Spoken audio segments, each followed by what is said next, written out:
10 ദിവസത്തെ കേരള യാത്രയ്ക്ക് ശേഷം ഞാൻ തിരിച്ചെത്തി.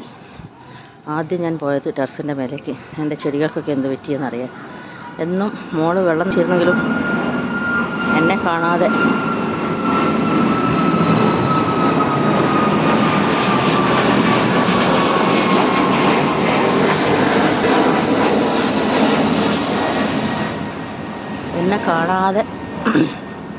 എൻ്റെ ചെടികളൊക്കെ സങ്കടപ്പെട്ട് നിൽക്കുന്നുണ്ടാവുമെന്ന് വിചാരിച്ച് ഞാൻ ടെറസിൻ്റെ മേലേക്ക് ഓടി വന്നു. അപ്പോൾ പയറുകളൊക്കെ ഇവിടെ പറിക്കാതെ ഇങ്ങനെ കിടക്കുന്നുണ്ടായിരുന്നു. ചിലത് മൂത്ത് പോയിട്ടുണ്ടായിരുന്നു. എൻ്റെ ഈ പച്ചമുളകല്ല ഇത് വെള്ളമുളകായിരുന്നു. പച്ചമുളകെല്ലാം പഴുത്ത് ചുവന്നിട്ടുണ്ടായിരുന്നു. എന്താണ് കുട്ടികളത് പറിക്കാതിരുന്നതെന്ന് അറിയില്ല. എല്ലാം മൂത്ത് പഴുത്ത് നിൽക്കുന്നുണ്ടായിരുന്നു.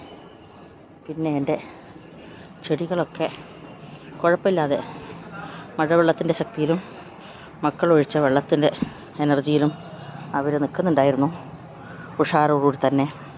എങ്കിലും എന്നെ കാണാത്തതിൻ്റെ വിഷമം അവരുടെ എല്ലാം മുഖങ്ങളിൽ ഞാൻ കണ്ടു.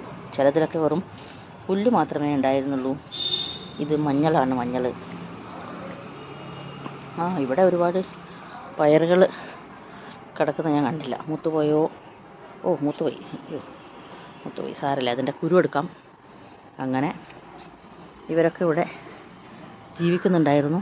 ഞാൻ വന്ന് ടെറസിൻ്റെ മേൽ വന്ന് എല്ലാവരെയും ഇങ്ങനെ ഇവിടെ 2 ചെറിയ തക്കാളികൾ ഉണ്ടായിട്ടുണ്ട്. പൊതുവെ എല്ലാത്തിനും ആരോഗ്യം കുറഞ്ഞിട്ടുണ്ട്. പേടിക്കണ്ട മക്കളെ, ഞാൻ വന്നിട്ടുണ്ട്. എല്ലാവരെയും ഒന്നും കൂടി മണ്ണൊക്കെ ഇളക്കി ഞാൻ വളമൊക്കെ ഇട്ട് തന്ന് നന്നായിട്ട് പരിചരിച്ച് നിങ്ങളെ ഉഷാറായിട്ട് വളർത്തും കേട്ടോ. ആരും ഒന്നും ടെൻഷൻ ആവേണ്ട. പാവങ്ങൾ ഇവരും മനുഷ്യന്മാരെ പോലെ തന്നെയാണ്, അല്ലെങ്കിൽ മൃഗങ്ങളെ പോലെ തന്നെയാണ്. നമ്മൾ പറയും ചെടികളാണെങ്കിലും എല്ലാ ദിവസവും വന്ന് ഇവരെ ഒന്ന് തൊട്ട് കഴുകി ഇവർക്ക് കുറച്ച് പരിചരണമൊക്കെ കൊടുക്കുമ്പം അവർക്കൊരു സന്തോഷമാണ് നമ്മളുടെ സാമീപ്യം. ഇതിപ്പം ആരൊക്കെ വന്ന് മക്കളൊക്കെ വന്ന് ഇതൊക്കെ നോക്കുന്നുണ്ടെങ്കിലും ഈ ചെടികൾക്ക് എന്നെ കാണാതെ എല്ലാ ദിവസവും അവരെ ശുശ്രൂഷിക്കുന്ന പരിചരിക്കുന്ന എന്നെ കാണാതെയുള്ള വിഷമം അവർക്ക് എങ്ങനെ പറയാൻ പറ്റും? അവർക്ക് പറയാനറിയോ? അപ്പോൾ ഞാൻ ഇവരെയൊക്കെ ഒന്നിങ്ങനെ തൊട്ടൊക്കെ തലോടി കഴിയുമ്പോൾ അവർക്ക് നല്ല സന്തോഷമാവും. വന്നു, അമ്മ വന്നല്ലോ എന്നുള്ള സന്തോഷം ഉണ്ടാവും. പാവങ്ങൾ.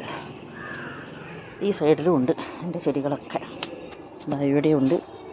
പയറൊക്കെ ഇങ്ങനെ വളർന്ന് എങ്ങോട്ട് പോകണം, ഇനി ഇതെങ്ങോട്ട് പിടിച്ച് കയറണം എന്നറിയാതെ അങ്ങനെ നിൽക്കുന്നുണ്ട്. ഒട്ടും ടെൻഷൻ ആവണ്ട. ഞാനിതാ ഇങ്ങോട്ട് കയറ്റി തരാം. ഇവിടെ പറഞ്ഞോളൂ കേട്ടോ. ഈ ചെടി ഇങ്ങനെ വളർന്ന് ഇനി തല ഞാൻ എങ്ങോട്ട് പോകണമെന്ന് ചോദിക്കുന്നുണ്ട്. അതിനും വഴി കാണിച്ചു കൊടുക്കണം. എൻ്റെ പേരകൾ ഇവിടെ ചെറിയ പേരകൾ നന്നായി വരുന്നുണ്ട്. നാരങ്ങ വരെ അവിടെയുണ്ട്. എല്ലാവരും ഉണ്ട്. ഓക്കെ, നിങ്ങൾക്ക് എല്ലാവർക്കും വെള്ളം തരാം. വെള്ളം തരുന്നതിന് മുമ്പേ ഞാൻ വന്ന ഉടനെ തന്നെ എടുത്ത വീഡിയോ ആണിത്. നിങ്ങളെയും കൂടി കാണിക്കാം എൻ്റെ ചെടികളൊക്കെ എന്ത് ചെയ്യുന്നു എന്നുള്ളത്. എന്നെ കാണാതെ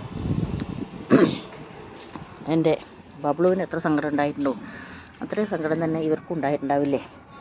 അവനത് പ്രകടിപ്പിക്കാനറിയാം, ഇവർക്ക് ഇത് പ്രകടിപ്പിക്കാൻ അറിയില്ല എന്ന് മാത്രമേ ഉള്ളൂ. പാവങ്ങൾ. ഇന്ന് മുതൽ നിങ്ങളെ പരിചരണമാണ് എൻ്റെ ജോലി. ആരും ഒന്നും വിഷമിക്കണ്ട.